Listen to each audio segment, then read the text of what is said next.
The holy festival of Eid al-Fitr has been celebrated throughout the Muslim world, including in Turkey, Kurdish-led north and east Syria, and war-torn Gaza. A conference at the EU Parliament will bring together around 100 lawyers to discuss the detention of Abdullah Öcalan and other political prisoners. Kostis Efstathou, a Greek Cypriot MP, esteemed criminal lawyer and member of the Council of Europe's Parliamentary Assembly, has also addressed the Kurdish leader's isolated detention. Meanwhile, Turkey's intelligence agency has come under fire for launching a competition on its website aimed at children. Learn more with Media News. In Turkey, as supporters of the People's Equality and Democracy Party celebrate a victorious election, the party's leaders share messages to mark the holy festival of Eid al-Fitr, honouring justice, freedom and peace. Meanwhile, in Kurdish-led autonomous north and east Syria, thousands have flocked to remember fallen loved ones. Dem Party co-chairs Tule Hatimolura and Tuncer Bakirhan conveyed messages of hope. Their statement highlighted the electorate's desire for equality and a life devoid of conflict and exploitation, thanking supporters and voters for their contributions following the local elections on the 31st of March. In north and east Syria, the occasion was observed with visits to martyrs' cemeteries, honouring those who sacrificed their lives in the struggle against the Islamic State and Turkish occupation. Thousands paid respects at grave sites across various cities, underscoring the region's profound loss and collective remembrance. Meanwhile, in Istanbul, worshippers congregated at the historic Hagia Sophia Mosque for Eid prayers, some expressing solidarity with Palestinians in Gaza through slogans and flag displays. International coverage of Eid al-Fitr spotlighted the humanitarian crisis in Gaza, the end of the fasting period being a poignant reminder of the dire starvation faced by thousands in the war-torn Strip. A major European Parliament conference titled Political Prisoners, Isolation, Ill-Treatment and Torture will be held on the 11th of April, 2 till 5 p.m. CET time in Brussels, and live-streamed via the Media News Twitter page. The critical conference is set to address the detention conditions of political prisoners in Turkey and Europe, in particular the isolation of Kurdistan Workers' Party leader Abdullah Öcalan. A key panel will focus on conditions in Turkey's İmralı Island prison, where Öcalan is held incommunicado. An international delegation of lawyers in opposition to isolation practices are scheduled to present their findings of a January visit to Turkey. In 2022, the Council of Europe's Anti-Torture Committee visited İmralı Island, but the Turkish authorities have since barred publication of their report, which details an inspection of conditions in the prison, adding to the urgency of the conference.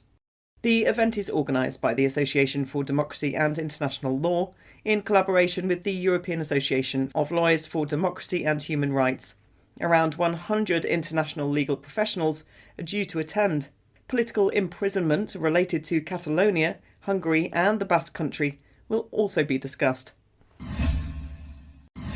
Kostis Efstathou, a Greek Cypriot MP, esteemed criminal lawyer and a member of the Council of Europe's Parliamentary Assembly, has condemned Turkey's policy of isolation imposed on Kurdistan Workers' Party leader Abdullah Öcalan as inhumane and the worst form of torture a person can be subjected to in a democratic society.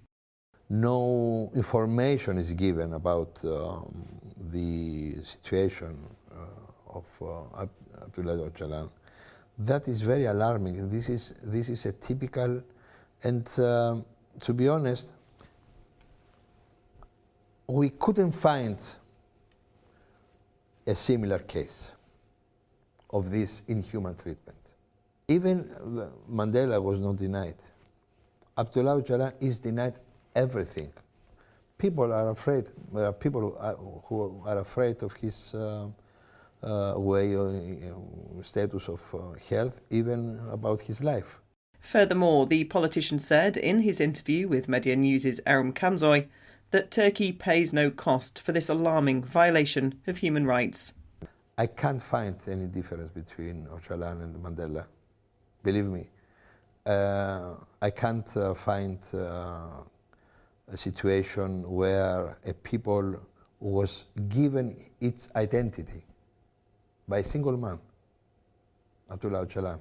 And this is something which for this he deserves to be freed. Never give up. Continue this beautiful struggle for freedom, peace, and democracy. And one day the victory will be enjoyed by the millions of Kurdish, not only in Turkey, but in all countries of the region.